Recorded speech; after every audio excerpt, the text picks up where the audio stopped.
जितने फेसबुक पर इस वक्त में हैं और जितने रिकॉर्डेड वीडियो देख रहे हैं, आप लोगों के लिए पहले मैं एक वचन पढ़ने जा रहा हूं और मैं चाहता हूं कि आपको यह भी याद दिला दूं कि मैं इस वक्त में मसीह मंथन बैठक बाइबल कॉलेज के क्लासरूम में हूं और यहां पे मेरे सामने बैच नंबर 6 के टोटल 12 स्टूडेंट्स यहां पे बैठे हैं। एक बार वापस से याद कर दीजिए क्योंकि ये वीडियो एडिट हो रहा है। Okay, thank you sir, thank you sir, या बहुत बहुत शुक्रिया। मैं इस वचन को आपके लिए पढ़ने जा रहा हूं और मैं चाहता हूं कि बहुत ध्यान से और बहुत बारीकी से आप इस पहले वचन को समझेंगे, सुनेंगे।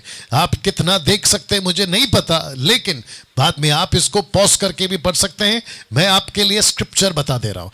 Matthew chapter 3 verse 12, that's it. मत्ती की पुस्तक 3 अध्याय वचन 14। आइए पहले पढ़ते हैं। लिखा है कि उसका सूप, यानी यीशु का सूप उसके हाथ में, यीशु के ही हाथ में, वह अपना खलिहान अच्छी रीति से साफ करेगा। अब पार्ट बी यानी कि सेकंड पार्ट स्टार्ट होता है। अपने गेहूं को तो खत्ते में इकट्ठा करेगा, परंतु भूसी को उस आग में जलाएगा जो बुझने की नहीं। और ये जो आग है ये नरक की आग है। बट आप देख सकते हैं कि मैंने 2 शब्द को यहां पर हाईलाइट किया है, या दूसरे शब्दों में मैंने उसको रेड में रखा है। एक है गेहूं और दूसरा है भूसी या भूसा। गेहूं या भूसा, इंग्लिश में कहते वीट, गेहूं को वीट, और इंग्लिश में भूसा को वीड, WEED, वीड। तो गेहूं और भूसा। डैनियल भाई आप बोलना क्या चाहते हैं? ध्यान से पहला फोटो देख लीजिए जी, आपके स्क्रीन के ऊपर भी आपको दिख रहा होगा। इसको कहते हैं भूसा वाला सेवक, गेहूं वाला सेवक। क्योंकि यूहन्ना, जॉन द बैप्टिस्ट, ये बात तो कहता है। एकदम हल्का सा ही को देना, एकदम हल्का सा, अगर आप कर सके ऊपर संभालना, एकदम हल्का सा ही को जी। एक जॉन द बैप्टिस्ट कहता है, thank you, John the Baptist कहता है भूसा वाला सेवक, और दूसरा है गेहूं वाला सेवक। ये कॉन्सेप्ट आपके बीच में मैं क्यों रख रहा हूं? यहां साफ लिखा है गेहूं और भूसा। इसका मतलब है कि गेहूं को अपने खत्ते में इकट्ठा करेगा तो गेहूं को नहीं करेगा। गेहूं जैसे सेवक और गेहूं जैसे कलीसिया, गेहूं जैसे विश्वासी, गेहूं जैसे लोग, उनकी बात हो रही है। साथ ही साथ गेहूं जैसे सेवक, माफ करना, भूसा जैसे सेवक, भूसा जैसी कलीसिया और भूसा जैसी चर्च के सदस्य। तो यहां पे आपके लिए मैंने सबसे पहले रखा है एक सेवक को। जिस चर्च में अभी आप जा रहे हैं, वो चाहे मुंबई का हो, महाराष्ट्र का हो, गुजरात का हो, कहीं का भी हो, अगर जिस चर्च में आप जा रहे हैं, एक बार इस वचन के हिसाब से, जिसको मत्ती 3:12 कहते हैं, मैथ्यू 3:12, इसके हिसाब से कहीं आपका पास्टर, कहीं आपका ऑनलाइन प्रीचर, जिसको तुम अपना फेवरेट पापा कहते हो, जिसको आप कहते मेरा आत्मिक पिता है, मेरा बिशप है, मेरा अपोस्तल है, मेरा ब्रदर है, XYZ, कहीं वो भूसा वाला तो नहीं है। और मुझे खुशी होगी अगर आपने चेक किया और पता चला कि वो तो भूसा वाला नहीं परंतु गेहूं वाला है। मुझे इस बात की खुशी होगी और मैं चाहता हूं कि आपका पास्टर, आपका सेवक गेहूं वाला हो, ना कि भूसा वाला। जिसके चलते यहां लिखा है, ध्यान से देखिएगा, अगर आपको स्क्रीन में दिख रहा होगा, भूसा वाला भूसा चर्च ही चलाएगा, गेहूं वाला गेहूं चर्च ही चलाएगा। अगर पास्टर भूसा वाला है तो उसका चर्च टोटल भूसा, अगर पास्टर गेहूं वाला उसका चर्च टोटल गेहूं वाला। डैनियल भाई कैसे पता चलेगा? प्रचारक के प्रचार से ही पता चल जाता है कि भूसा सेवक है या गेहूं सेवक है। वाह, कैसा लग रहा है? आपको कल बताया था, याद है? बट अभी उसमें चेंज आ गया है, लेकिन वो पोस्टर भी लाके रखूंगा। जितने इस वक्त में देख रहे हैं, मैं आपको भी वापस से कह देता हूं कि कैसे पता लगाएं कि भूसा वाला है कि गेहूं वाला। याद रखो, जैसा सेवक होगा वैसा वो उसका चर्च होगा। अगर भूसा वाला है तो चर्च भी भूसा वाला, अगर गेहूं वाला पास्टर है तो चर्च भी गेहूं वाला। और याद रखिए, यीशु मसीह इस वचन के हिसाब से गेहूं को लेने ही आ रहा है, भूसा को नहीं। और अगर भूसा वाला सेवक आपको भूसा बना चुका है तो भूसा का एक ही काम है, उसको अनंत काल के लिए आग में जलाना। जिसके चलते दोस्तों प्रचार से ही पता चलता है कि प्रचारक कैसा है। आप एवरी संडे, आज संडे, लाखों कलीसियाएं भारत में चलती है, हजारों लाखों करोड़ों चर्चेस पूरी दुनिया में चलती है। जरा पता लगाओ कि चर्च कैसा है। कल न्यूज नेशनल चैनल पर एक न्यूज चैनल आता है जिसका नाम है न्यूज नेशनल चैनल। उसके ऊपर एक विचित्र टाइप का पर्पल कलर का बिशप का कपड़ा पहनकर, उसको मैं कहूंगा महामूर्ख है वो पानी पिलाता है और पानी को ब्लेस करता है और लोग मछली की तरह तड़पते हैं। ये कल का न्यूज में आया था, अगर आप लोगों ने देखा होगा। और उसको लाकर न्यूज वाला पूछ रहा है कि अगर आप अभी भी जैसे आपके चर्च में करते हैं, अगर ऐसा कुछ अगर आप यहां कर सको तो हम आपको मान जाएंगे। लेकिन उस बिशप ने, अब क्योंकि आप भी जानते हैं कि वो भूसा वाला है, आप जानते हैं कि वो भूसा वाला है, वो नहीं कर पाया। और जिसके चलते बदनामी हो रही थी वहां पर आपके बाइबल की, वहां बदनामी हो रही थी पवित्र आत्मा की, वहां बदनामी हो रही थी यीशु की, उस व्यक्ति की वजह से जो खुद को बिशप बुलाता है। और वो आपके हरियाणा का है, जहां तक मुझे कल पता चला। मैं उसका नाम याद नहीं कर पा रहा हूं और मुझे उसकी आवश्यकता भी नहीं है, मेरे को उसके नाम की कोई आवश्यकता नहीं। तो जिसके चलते मैं समझता हूं कि ऐसे लोगों को, आप लोगों को परखना है कि वो भूसा वाला है कि गेहूं वाला है ना। प्रचार से पता चल जाएगा कि भूसा वाला है कि गेहूं वाला। अब ये एरो देख लीजिए, ये एरो देख लीजिए। और जितने इस वक्त में फेसबुक पर है, चाहे पंजाब का पास्टर हो, चाहे दिल्ली का पास्टर हो, या हरियाणा का वो बिशप हो, या मुंबई महाराष्ट्र का कोई पास्टर हो, या फिर आपके भारत के 29 राज्य, अफ्रीका, यूरोप, अमेरिका, कहीं का भी हो, ऐसे किसी भी चीजों को लेकर अगर वो भूसा टाइप का प्रीच कर रहा है तो जितनी जल्दी हो सकता है उस चर्च को छोड़ दो, क्योंकि सेवक जो भूसा है वो भी जलेगा और भूसा वाले सेवक की कलीसिया भी। मैं आपको सिर्फ वार्न कर रहा हूं, बाकी आप देख लो। तो सबसे पहले अगर मैं यहां पे आ जाऊं, क्या आपका पास्टर अगर गेहूं वाला है तो उसका जो पाप का प्रति प्रचार है आपके कलीसिया में, क्या वो जागरूक कर रहा है? क्या कहीं भूसा वाला पास्टर पाप के प्रचार को लेकर कहीं वो ढोल मटोल जिसको कहते हैं ना, गोल गोल घुमाना, अरे चलता है। कभी कभी वाइन पी सकते हैं, कभी कभी बियर पी सकते हैं। क्यों? डॉक्टर ने कहा है कि बियर पीने से और वाइन पीने से आपके चेहरे का जो ग्लो है वो अच्छा हो जाता है। किसने कहा आपसे? तो जितने भी दुनिया में जो नशा नहीं करते, क्या वो सूख गए हैं क्या? क्या उनके चेहरे पे ग्लो नहीं है? ये बकवास की बातें। साथ ही साथ कुछ पास्टर्स ये भी सिखाते हैं, कभी कभी पिक्चर देख सकते हैं, कभी कभी थिएटर जा सकते हैं, कभी कभी आप संसार का जीवन जी सकते हैं। बिल्कुल बकवास। और इसी को कहते हैं भूसा वाला सेवक।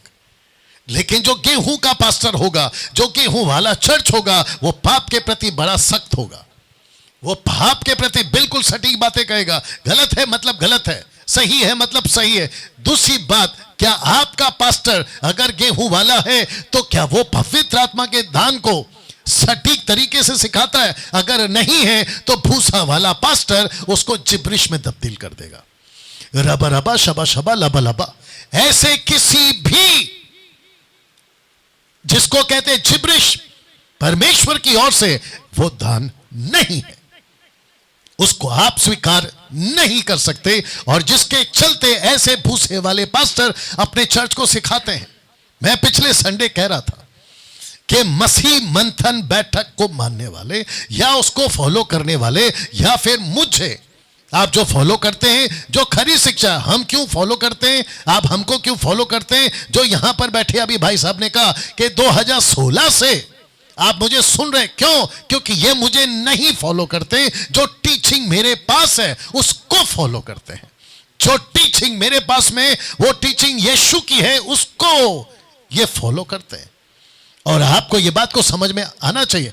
तो बीच में एक न्यूज चैनल था या पर्सनल था मुझे नहीं पता, कहते हैं कि आजकल छोटे छोटे चर्च वाले बड़े बड़े चर्च की तरफ आकर्षित हो रहे हैं, बड़े बड़े सेवक। तो तब जाकर पिछले संडे मैंने कहा था, जिसको मैं आज भी कहूंगा जी, जिसको मैं आज भी दीजिए, जिसको मैं आज भी आपके बीच में कहूंगा, इनके हाथ में दीजिए। जिस बिशप की मैं बात कर रहा था, ये ओपन होता है नहीं हो रहा है, अच्छा आ गया।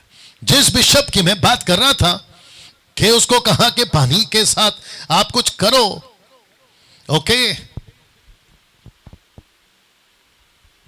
इसकी आवाज कहां है? आपके पानी को पवित्र करते हो देख करके मैं भी पवित्र बना लूं जल को, और मैं भी लोगों को फायदा करने शुरू कर दूं। घर घर पहुंचना चाहिए ऐसा पानी। बिल्कुल। तो इसलिए मैं आपसे पूछ रहा हूं कि जब आप जल पवित्र करते हो तो उस समय क्या बोलते हो? मन मन में बोलते हो, जल को अपने सामने रखते हो, या वो जल के ऊपर हाथ रखते हो, वो जल भी नाचना शुरू कर देता है? अमरदीप जी, आपने बोला है कि मैं क्रिश्चियन नहीं हूँ, मैं एक अच्छी क्रिश्चियन नहीं हूँ। मैं मानती हूँ आपकी बात, मैं एक अच्छी इंसान हूँ ही नहीं। आप प्रार्थना कीजिए मेरे लिए इस वक्त, मैं तैयार। ओके, इस बिशप का नाम क्या है? जोर से।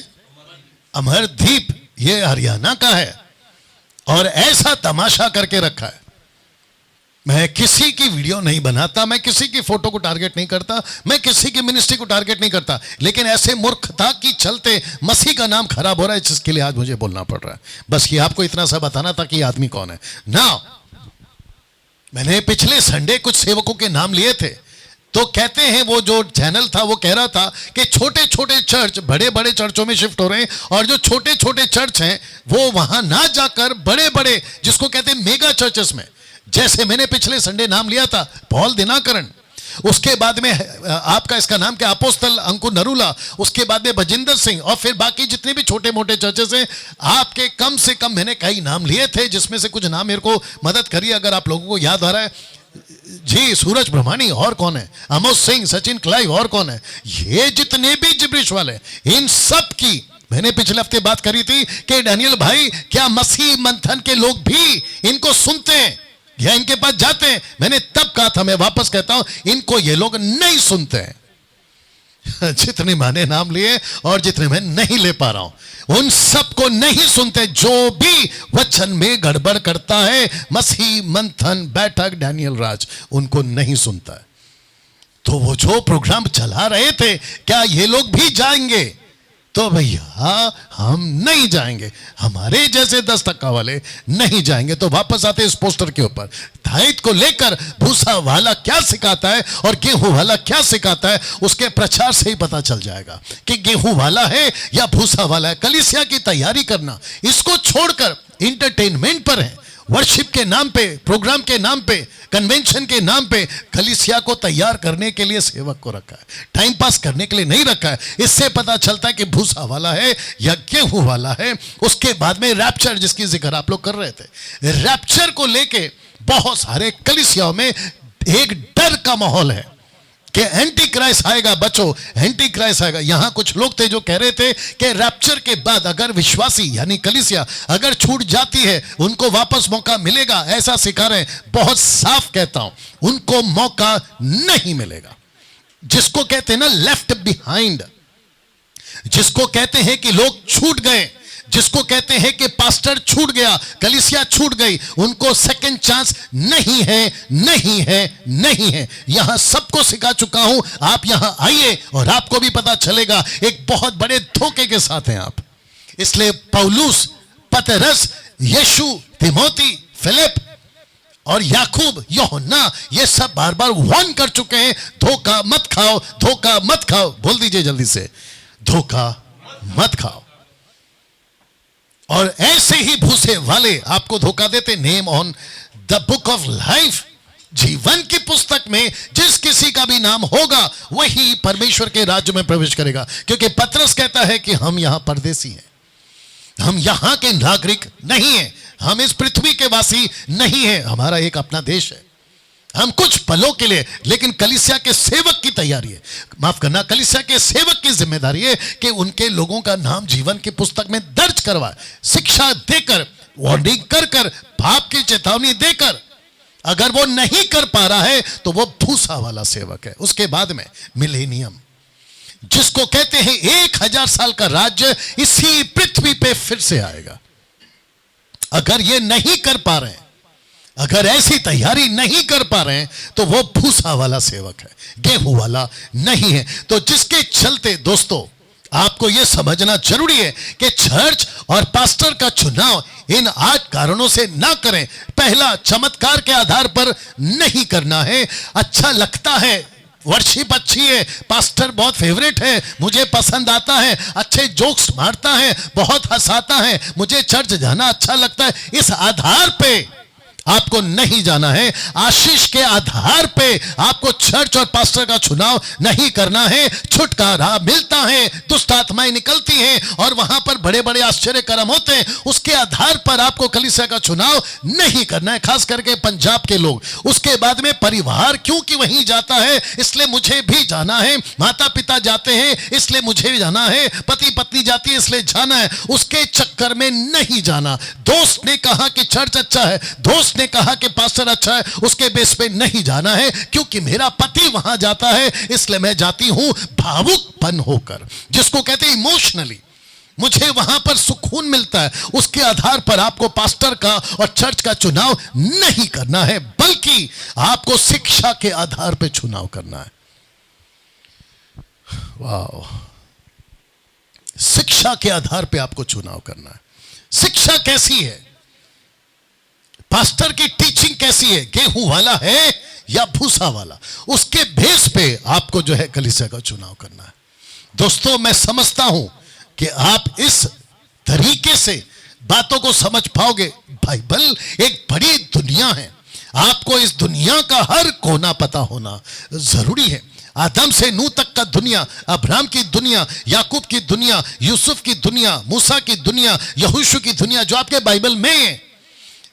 उस वक्त के राजा क्या थे, उनका चरित्र कैसा था, कौन सही था कौन गलत था। उसके बाद में सैमसन की कहानी, डेविड एंड गोलियत की कहानी, उससे हम क्या सीख सकते हैं। राष्ट्र जिसको कहते हैं इस्राएल, वो 2 हिस्सों में क्यों बट गया। उसके बाद में दानियल का जीवन, नबूकदनेस्सर के राजा के वक्त में वो भविष्यवाणियां वो क्या थी, और फिर प्रॉफिट्स ने, भविष्यवक्ताओं ने कौन कौन सी बातों का जिक्र किया है। इन सब का जिक्र, इन सब की बातें यहां सिखाई जाती हैं और आप लोगों को एजुकेट किया जाता है, जिसके चलते जो यहां बैठे हैं पहले दिन इनको यह कहा था, और आपको भी कह दूं कि मात्र 7 दिन में टेबल पे रखा बाइबल आपके दिमाग में चढ़ जाएगा। या तो चढ़ चुका होगा, इनके चढ़ चुका है, या तो चढ़ा दूंगा।